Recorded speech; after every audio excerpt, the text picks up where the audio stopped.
네, 박근혜 전 대통령의 대구 달성군 사저가 유튜브 채널이죠. 가로세로 연구소에 의해서 가압류된 사실이 확인됐습니다. 박 전 대통령이 대구로 돌아갈 당시의 영상을 보시고 이게 어떻게 된 사연인지 알아보겠습니다. 대구 시민 여러분, 박근혜입니다. 힘들 때마다 저의 정치적 고향이자 마음의 고향인 달성으로 돌아갈 날을 생각하며 견뎌냈습니다. 그곳에 여러분과 같이 좋은 분들과 함께 지낼 수 있게 돼서 무척 기쁘고 든든하게 생각합니다. 감사합니다.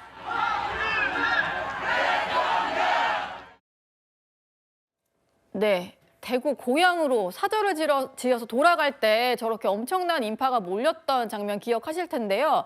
근데 그 집이 가압류가 됐다라는 소식이 전해지면서 많은 분들이 이게 무슨 일이야 궁금하실 것 같은데 최진봉 교수님, 네. 어떤 일이 벌어진 건가요? 어떤 일이 벌어졌냐면요. 이제 박근혜 전 대통령이 이제 귀거를 해야 되는 장소를 유영하 의원, 현재 이제 국민의힘 의원이죠. 이분이 매입을 했어요. 근데 매입을 하면서 명의를 박근혜 전 대통령 명의로 매입을 한 거예요. 본인이 사면서 명의는 이제 박근혜 전 대통령 명의로 한 거죠. 네. 근데 그 당시에 돈이 부족해서 이제 가로세로 연구소라는 곳으로부터 25억 원을 빌렸고요. 빌리고 나서 15억 원은 바로 변제를 했다고 그래요. 네. 나머지 10억 원이 남잖아요. 남은 건 10억. 그렇죠. 10억 원이 남는데 그 10억 원에 대해서 지금 변제를 하라고 소송이 들어온 거죠. 그러니까 변제를 못하게 된 상황이 됐고 거기에 대해서 논란이 되고 있는데 물론 박근혜 전 대통령 측은 또 다른 얘기를 하고 있기 때문에 그건 나중에 또 말씀 나누겠지만 현재로서는 그런 소송에 휘말려 있어서 저 집에 가압류가 될지 안 될지 좀 지켜봐야 되는 상황입니다. 예.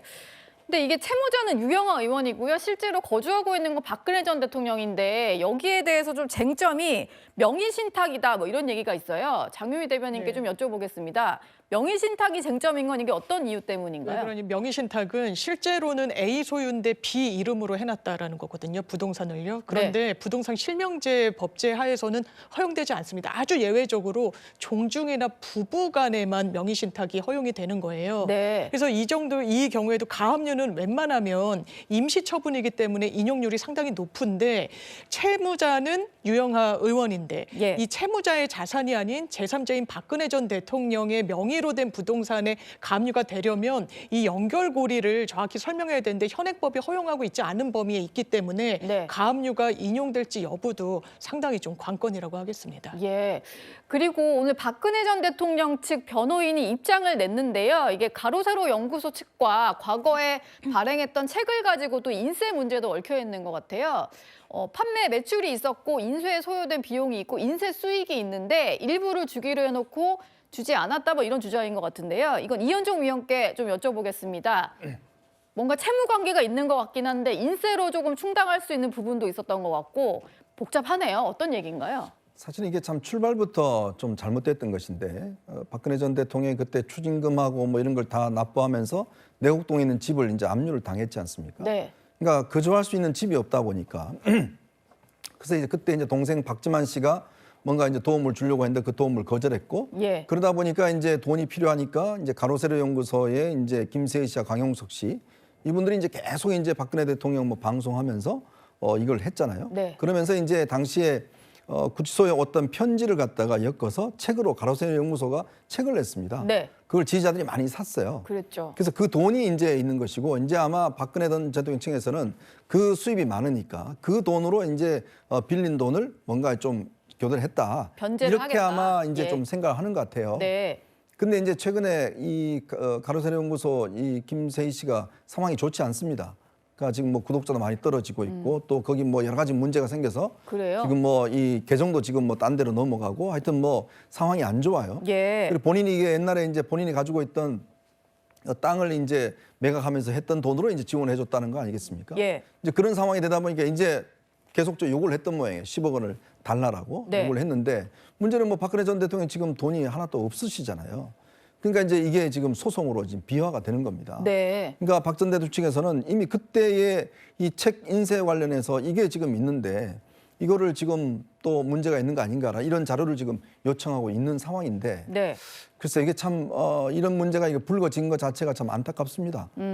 특히 이제 이런 것들을 그러니까 박 전 대통령이 워낙 재판의 어떤 결과로 이런 결과가 나와서 이제 거주할 데가 없기 때문에 문제가 있는데 사실 좀 이 문제는 지금 있는 윤석열 전 대통령도 좀 앞으로 처할 수 있는 문제인 것 같아요. 그래요? 왜냐하면 지금 재판에서 보면 모든 재산이나 이런 것들을 지금 김건희 씨 같은 경우도 다 지금 압류당하잖아요. 네. 그러면 이제 본인도 이제 거주할 곳이 이제 없어져 버린 거거든요. 예. 이제 그런 문제가 또 이제 발생하는 겁니다. 그러니까 결국 그때에 이렇게 어떤 특정 유튜브나 여기에 해서 지지자들을 저걸 해서 결국 이제 그 돈으로 했다가 네. 이 사람들이 또 이제 상황이 바뀌니까 돈을 돌려달라. 뭐 이런 상황이 되다 보니까 참 안타까운 상황인 것 같습니다. 예. 박근혜 전 대통령의 사전은 참 우여곡절이 많았는데 탄핵 이후에 돌아가려고 했던 삼성동 집도 이제 매각을 했었고, 그다음에 내곡동 집은 아예 거주를 하지도 못한 채로 매각이 됐었고요. 또 국정농단 수사를 받으면서 벌금과 추징금 때문에 압류가 된 적도 있었고요.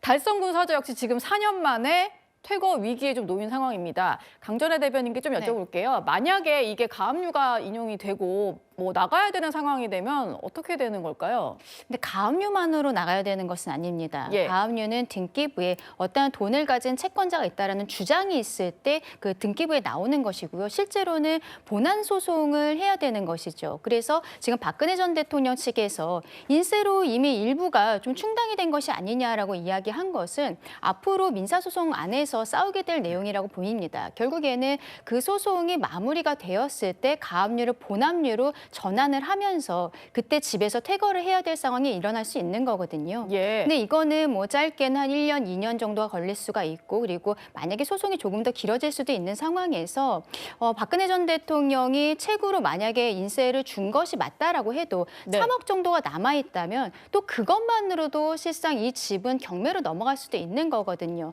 나머지 비용에 대해서 정확하게 정산을 하는 과정이 필요하지 않을까. 다만 지금 당장 나가야 되는 것은 아니다라고 말씀드립니다.